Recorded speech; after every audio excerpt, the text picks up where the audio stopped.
Ang paglilipat ng libo-libong Bone tokens sa isang wallet na nauugnay sa Binance ay nagpalakas ng haka-haka na maaaring ilista ng nangungunang exchange ang asset ng Shiba Inu ecosystem. Ayan. Sabi rito ay ang paglilista sa pinakamalaking cryptocurrency exchange sa mundo sa pamamagitan ng trading volume ay isa sa mga pinakamimithing milestones para sa anumang blockchain-based project. Ang Shiba Inu project ay kasalukuyang nagtatamasa ng katayuang ito na may SHIB token na nakalista kay Binance. Gayunpaman, may mga haka-haka na lumitaw na maaring may karagdagang milestone para sa Shiba Inu ecosystem na nasa pipeline. Ngayon ay may kinalaman sa Bone. Ang Bone ay ang governance token ng Shiba Swap, isang decentralized exchange na binuo ng team ng Shiba Inu ecosystem. And napansin ng mga eagle-eyed investors ang pagpapagalaw ng malalaking halaga ng Bone tokens patungo sa isang address na nauugnay kay Binance. Partikular, isang hindi kilalang user ang naglipat ng 17,000 Bone tokens, humigit kumulang na $10,000 sa isang address ng blockchain explorer na Etherscan bilang pagmamay-ari ni Binance. Yan. Sa eksaktong oras na iyon ay naglipat ang isa pang address ng 507.2 Bone. Humigit kumulang po ito na nagkakalaga ng $322 patungo sa parehong address ni Binance. Yan.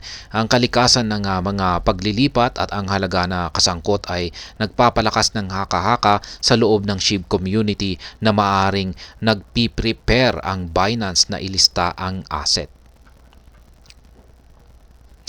Maaring may ilang mga kadahilanan sa likod ng kamakailang paglilipat ng libu-libong Bone sa wallet ni Binance. Ang paglilipat ay maaring malayuan na itinuturing na ebidensya na ang exchange ay nagpre-prepare o naghahanda na ilista ang asset. Gayunpaman, ang ganitong kaso ay tila hindi gaanong malamang dahil ang kasalukuyang paglilipat ay hindi ang unang may kinalaman sa tiyak na address ng Binance at Bone tokens. Ipinakita ng blockchain trail na ang address ay dati nang tumanggap at naglipat ng Bone ng ilang beses mula sa unang pakikipag-ugnayan nito sa token. Halos 2 taon na ang nakakaraan. Samantala, ang mga paglilipat ay maaari ring maging kaso ng mga user ng Binance na nagkakamaling naglilipat ng Bone token kay Binance. Umaasang maaari silang mag-trade ng asset sa platform. Sa karamihan ng mga kaso, maaring mawala ang mga ganitong paglilipat dahil hindi ibibigay ng exchange ang deposit at paaalahanan lamang ang mga user na hindi nila sinusuportahan ang trading sa asset. Sa bihirang mga kaso, maaring pumili ang exchange na bigyan ng credit ang deposit anumang oras sa hinaharap na ililista nila ang asset. Ayan. Ang pinakabagong paglilipat ng Bone ay nagpapakita na aktibong nakikipag-ugnayan ang Binance sa Bone.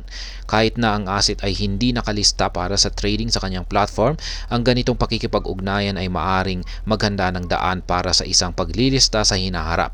Ngunit ito ay nananatiling haka-haka hanggang sa oras na ito. At ayan, hanggang dito na lamang po tayo sa video na ito. Sana po ay inyong nagustuhan ang aking paliwanag dito. Kung inyo po itong nagustuhan, ay paki-click lamang po ang like button nito. Para naman po sa mga bago lamang dito, kayo po ay aking inaanyayahan para mag-subscribe. Kaya ayan, paki-click na rin po ang bell icon nito dahil ito po ang siyang magsisilbing notification nito sa mga bago kong videos na akin pong ina-upload sa aking YouTube channel na ito. Marami pong salamat sa panonood, ingat po tayo lagi at God bless po sa ating lahat.